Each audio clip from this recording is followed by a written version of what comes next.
So good morning. It is the day after polling day, the general election that was supposed to give Theresa May a mandate for Brexit and those negotiations, and instead it has delivered us a hung parliament. And within all of that confusion, businesses around the country are going to be thinking, how should they interact with the government, how should they work? And we are joined by three of PLMR's finest consultants to take us through the confusing world that we now enter. Francesca Dobson-Suarez, we now have a group of Conservatives presumably seething about this result. What is going through the minds of Conservatives right now? Yeah, well, initially it was shock. I think that everyone across the Conservative Party, CCHQ, was very surprised. They were estimating 50 to 70 plus seats. Then it was, as you say, anger, frustration. This is an election that we didn't need to have. And then here we are, we've lost some of our key people, we've lost seats across the board, and of course we've lost the majority. But actually this morning it's already turned to who's next. Theresa May has said that she will look to continue as Prime Minister, that she is the best person for the job, but names like Amber Rudd are already being thrown around, Boris Johnson, maybe even David Davis, although having said that, within the party, he is not that popular at the moment, because he's actually one of the people to have said to have told Theresa that she should have the election, that we could win a really good, strong majority and a mandate for Brexit. So it's David Davis's fault? In part, but ultimately, I think a big part of it comes down to Theresa May and her team. She wasn't that engaged with the election. She didn't really engage with other parties. There was a bit of arrogance in it, actually. It didn't go very well. There was a U-turn on social care. It just didn't go very well for us. And will Theresa May keep the support of the Conservative Party? Well, this is the issue, actually. The way that she has been Prime Minister and the people around her they run a very tight ship. They haven't really made that many friends. So actually, is there really a Team Theresa at the Conservative Party right now? I'm not sure there is. Tim Knight, Labour Party MPs were not expecting Jeremy Corbyn to lead them into this sort of an election result. What is going through their minds right now? Well, I think one of the positive aspects for Jeremy Corbyn is that this will help to settle, at least temporarily, the split that had developed between the parliamentary party and the electorate. No doubt that will raise its head perhaps sooner or later.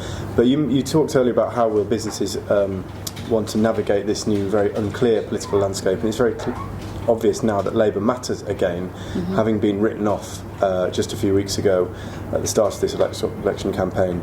They had a very positive campaign, a very bold campaign. They energised younger voters, and who knows, we may have another general election in a few weeks, and it's just as important now to be talking to Labour MPs as it is to Conservative MPs, because the makeup of the government tomorrow, in 6 months' time, who knows where that's going to be. So you need to be making sure that you're covering as many bases as possible. Is the coalition of chaos a realistic possibility? Is that sort of thing that could happen? People are even contemplating the idea of Jeremy Corbyn as a Prime Minister and saying that with a straight face. It's very difficult. Having said that, you could have, if you took all the so-called progressive parties together, they make up that would make over 52% of the seats. But many have already come out and said that there would not be deals. It's the practicalities of having that. We saw how difficult it was with the coalition. The first time round, this would be a coalition that was even more disparate, with even more competing voices in it. I think that would be an enormous challenge.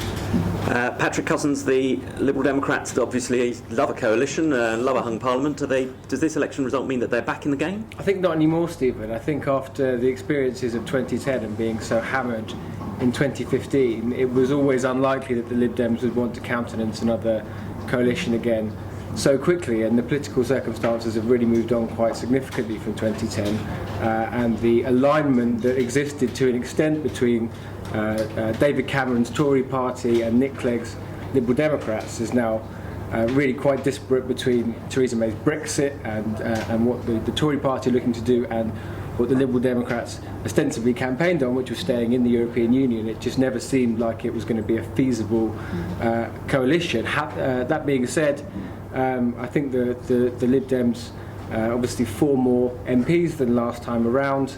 Vote share down slightly, so a bit of a mixed picture, but some big hitters back in Vince Cable and in Ed Davey.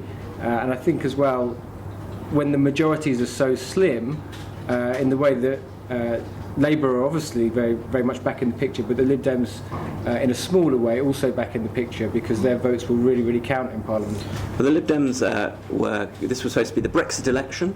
The Lib Dems were speaking up apparently on behalf of the 48% that voted to remain, only party opposing the hard Brexit in that sort of way, featured that on the campaign.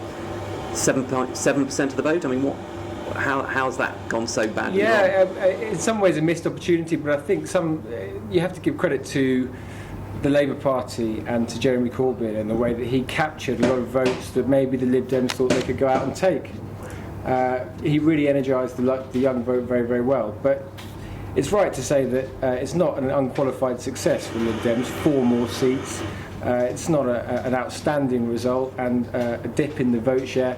Maybe there'll be people thinking that Vince Cable and Ed Davey and people like that, the big hitters, could be in line to put pressure on Farron. So what's the advice to businesses and organisations that are looking to engage with politicians over the next few months? What should they be doing? What should they be thinking? Everyone was expecting a strong, large Tory majority. Actually, what's the challenge now to engage with the political world? One of the interesting points about this morning's results is that in some ways there's been a two-party squeeze. Labour and the Tories have increased the domination that they have over the Commons, but in that situation, it's interesting that some of the smaller parties can actually hold a lot of power.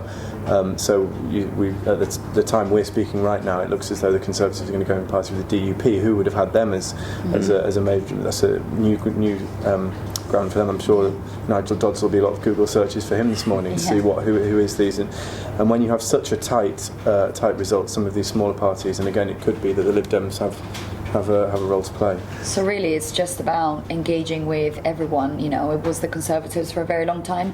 Now actually businesses need to start thinking about their relationships with other parties, Labour and Lib Dems, but also the smaller parties too. They have much more influence. But what we don't have is certainty, and we won't have that realistically for a while. That's something that businesses obviously want. And with the uncertainty of the Brexit negotiations, which will almost certainly, you would think, now be pushed back, this is just the reality that we need to adjust to, at least over the coming weeks until the dust really settles and we start to get more of a picture of what we're looking at. Or a new election. So after weeks of campaigning, after miles of driving around on battle buses, millions of leaflets, thousands of pounds spent on social media advertising and all party political broadcasts, the one thing that we're absolutely certain of is that we now face a massively long period of uncertainty. I'll let you guys get back on. Thank you very much. We look forward to speaking to you all soon.